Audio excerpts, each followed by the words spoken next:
because of your current condition? Because I was totally, I'm confused. Frustration wants to kill me. I don't know what I would do. Maybe you speak Yoruba because the program is Yoruba program so that people can understand you better.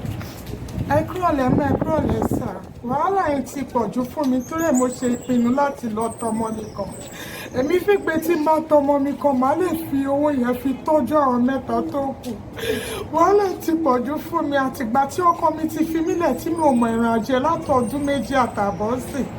Mi mọ ìrìn àjò ẹ̀, mi mọ bí tí mo lè pè é sí, mi mọ bóyá ó wà láàyè, mi mọ bí ó wà ní ààyè kò yé mi. Báwo lọkọ yín ṣe rìn? Ó kàn sọ fún lọ́jọ́ Wednesday lọ́jọ́ yẹn. Ó wá sọ mi fún un bọ̀ ó jẹ́ tí ó tó kì í jẹun níta èmi nìkan lẹ́ni tó máa dáná fún un. Ó wá sọ mi pé kí n bóun dáná sílẹ̀ pé tóun bá ti padà wọ̀ tí n bá ti dáná ẹ̀ tán ní pé kí n pè òun máa wálé wá jẹun. So on the faithful day that was on Wednesday mo try láti dáná ìgbà tí mo wá dáná tán mo wá pè nọ́mbì ẹ̀ lájọ́ ń communicate wá sọ mi pé òun bọ̀ bó ṣe wá lu 5 minutes after 9 nọ́mbì ò wá lọ mọ́ títí dé àkókò tí a jọ ń sọ̀rọ̀ yìí. Ọdún wo nìyẹn? Àti 2017. Bẹ́ẹ̀ ṣe gbúrò ọkọ yín mọ́ dáárọ̀ yín. Bẹ́ẹ̀ ni sà. Ọmọ olúbo lọkọ yín?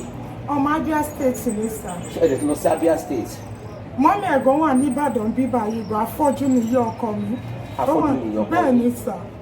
Ọkọ mi ẹ jẹ́jẹ́ tó máa ń sábà lọ sí UCH lọ bá gẹ́ẹ̀tì òògùn nítorí ojú kan ni kò fi rìnà. Ọkọ mi máa lọ sí UCH ó máa bá gẹ́ẹ̀tì òògùn kó máa affect the second eyes. Àtìgbà tó ti wá lọ ìnísì tí yàn rí mọ́ ó ti affect the both sides so ìyá yàn rí iná mọ́ títí di ìsìn bó ṣe sọ bẹ́ẹ̀ ni sà. Èmi náà ni mò ń lọ síbẹ̀ èmi ni wọ́n jẹ èmi náà ni gbogbo ọmọ tó dúró tì wọ́n gan èmi náà mò ń hàn síbẹ̀ ọmọ ẹ ṣe máa máa bá wọn ní tí ìyá bá fẹ́ lọ yàgbẹ́ ọmọ ẹ ló máa mú wọn lọ yàgbẹ́ tí wọ́n bá fẹ́ kéèyàn gbé ìgbẹ́ fún wọn gan kún oúnjẹ àfi tí wọ́n bá mọ̀ pé ìgbẹ́ ni. Ṣé ẹ̀yin nìkan ni àṣọkọ yín nìkan ni? Méjì ni wọ́n sọ ọmọ méjì ni màmá ìyá ọkọ mi bí sà. Ṣé ọkọ yín lẹ̀gbọ́n àbábúrò? Òun ni àbúrò. Ẹ̀gbọ́n ẹ̀ ńkọ́? Ẹ̀gbọ́n náà wà ní Ìbàdàn. Ó wà ní Ìbàdàn? Bẹ́ẹ̀ ni. Ṣé yóò tọ́jú ìyá ń tiẹ̀ ní ṣọ́kùnrin ní àbóbìnrin? Ọkùnrin ni nǹkan tó ṣẹlẹ̀ ń pé ọmọ 6 ni ẹ̀gbọ́n yẹn bí so ẹ̀gbọ́n yẹn ìyá ìgbà tó ní problem lẹ́sẹ̀ ìyàwó ẹ̀ filẹ̀ ó lọ so ó wá struggle láti máa tọ́jú ọmọ 6 yẹn nítorí ní owó yẹn kò ráyè láti ro ti màmá pẹ̀lú ẹsẹ̀ tó fi ní problem àtàwọn ọmọ 6 yẹn òun nìkan ló dá ń tọ́jú òun. Níbo lẹ ń gbé tẹ́lẹ̀ kó tó di pé ọkọ yín ẹ̀ mọ̀ ní sọ́kọ yín wọlé sí dàrọ̀ ẹ̀? Ẹlẹ́rìí Odò ni mo ń gbé. Lẹ ń gbé ńgbà yẹn ṣé flat lẹ ń gbé bí àbí? Bẹ́ẹ̀ ni flat là ń gbé sà. Flat ni là ń gbé so ìgbà tí àwọn yẹn náà retí pé ọkọ mi fẹ́ dé kò dé náà wọ́n á rí pé owó ilé mi ti dùn wọ́n á lé mi jáde ọ̀nà process gbà tí wọ́n lé mi jáde mo wá fi pé kò sówó lọ́wọ́ mi mo need láti lọ hustle mo kó gbogbo àwọn property mi àti kitchen equipment mi mo kó lọ sọ̀rọ̀ náà tí mo lọ tà tí mo fi get a room apartment tí mo gbé sí. Níbo nìyẹn? Ní December lẹ́wọ̀dì ilé flat ibi tí mo ti kókó yẹn kò jìnnà sí room ilé ibi tí mo get a room sí kò jìnnà síra. Àdúgbò náà lẹ ṣì wà? Bẹ́ẹ̀ ni sà. Iná lẹ ṣì wà ń bẹ̀? Bẹ́ẹ̀ ni sà. Now bẹ́ẹ̀ ni sà. Ṣé nísìnyí báyìí kí wàá ló sun yín débi pé fẹ́ ka ọmọ yín kan? Nítorí frustration ti pọ̀ ní àdágbé àdásọ̀ lórí ọmọ 4 ẹ̀yin náà mọ bí Nàìjíríà ṣe rí ní sí kò sí tí n bá ṣe kí n rí 10,000 naira ní sí pé kí n fi sáré ṣe nǹkan mi ní rí gẹ̀ kí n túnú kan wọ́n tó ti sùn mí mo ṣe wà ní sí kò sí nǹkan tí mò ń ṣe kò sẹ́ni tí àti ìjẹun problem school àwọn ọmọ nothing kò sí nǹkan tí mò ń ṣe mo fi pé kí n fún ẹnìkan gbà tí mi ò rí any help kí n má nìkan nu wọn kí n lọ tà á kí n lè fi tọ́jú ẹ̀ mẹ́ta tó kù mo fi pé solution ìyẹn náà máa ràn mí lọ́wọ́ nǹkan tí mo fi sọ bẹ́ẹ̀ nìyẹn. Ẹ ojú wa bèrè kan lọ́rùn inú ọmọ 4 yẹn ìwúlò ẹ̀ bá tà ń bẹ̀.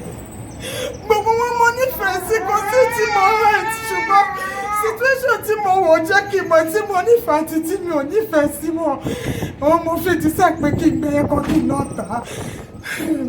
Bí kẹ́ mẹ́rin kọ́kẹ́ lọ tà á. Bẹ́ẹ̀ ni sà. Ibi tọ́rọ̀ wá dé dúró sí báyìí sí ṣé lọ́wọ́lọ́wọ́ báyìí iṣẹ́ wò lẹ́ ń ṣe báyìí? Lọ́wọ́lọ́wọ́ báyìí ibi tí mo ti lọ ń bá wọn fọṣọ ibẹ̀ ni mo ti ń bọ̀ nísìnyí. Mo ń bá wọn fọṣọ káàkiri mo dẹ̀ máa ti máa rí ibi tí wọ́n ti ń kọ́lé máa lọ help wọn a máa lọ gbé pọnpọ́ or gbé block ó depend iye block tí n bá gbé wọ́n á fún mi lówó ẹ̀ kí n tó lọlé káwọn ọmọ tó jẹun. Àkọ́bí yín tọmọ ọdún mélòó báyìí? bíi 10 years ní sà. ọmọ ọdún mẹ́wàá. bẹ́ẹ̀ ni sà. ọkùnrin ni. ọkùnrin náà mẹ́rẹ̀ẹ̀rin. ọkùnrin náà mẹ́rẹ̀ẹ̀rin. bẹ́ẹ̀ ni sà. kábíyèsí ọlọ́run ọkùnrin náà mẹ́rẹ̀ẹ̀rin. bẹ́ẹ̀ ni sà.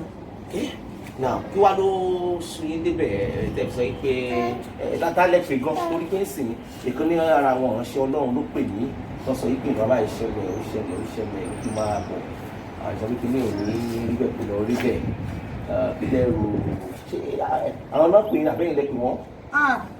èmi ni mo pè wọ́n ìgbà tí mo rí pé ìgbésẹ̀ tí mo fẹ́ gbé yẹn tí ìbálẹ̀ tó lè tù mí nínú ó lè má di ọjọ́ kejì gan tí màá fi gbé ìgbésẹ̀ yẹn òun ni mo wá fi pè pé bí mo lè rí ìránṣẹ́ ọlọ́run tó lè tù mí nú kó tó di pé màá pe mo wá pe bàbá love wọ́n wá ní pé náà pé kí n má ṣe pé kí n máa bọ̀ ní church bá òun fẹ́ rí mi ipe kò tí tó báyìí pé kí n máa bọ̀ ipe kí n ní sùúrù bí mo ṣe mọ bàbá ọjọ́ kìíní tí màá fi mọ bàbá love ní àná tí mo rí wọn sójú gbogbo tí mo máa ń gbọ́ tí wọ́n máa ń sọ tí wọ́n máa ń preach ní rédíò mi rí wọn sójú rí yesterday tí àná tí mo lọ rí wọn ní church was first day ọjọ́ kọ̀ọ̀kan tí màá rí wọn sójú. ẹ kí bèrè bèrè kan lọ́wọ́ torí pé ọ̀rọ̀ tó wà nílẹ̀ iṣẹ́ ọ̀rọ̀ ẹ̀sìn bàbá àtọ́ ọmọ nàìjíríà jẹ́ ìgbọ́ wa wọ́n ń wò wá lọ́wọ́lọ́wọ́ báyìí. madam kí ni nǹkan tẹ́ fẹ́ báyìí kan. mo fẹ́ kí nàìjíríà kẹ́yìn ọmọ nàìjíríà dápẹ́ ràn mí lọ́wọ́ gbogbo ẹbí ọmọ nàìjíríà kẹ́ ràn mí lọ́wọ́ tó rántí sún mi kò gírí ni o mi mọ nǹkan tí mo lè ṣe mọ́ tó fi sún mi pé mo fẹ́ lè gbọ́ ọmọ mi kan kí n tà kí n lè rí bí màá ṣe tọ́jú.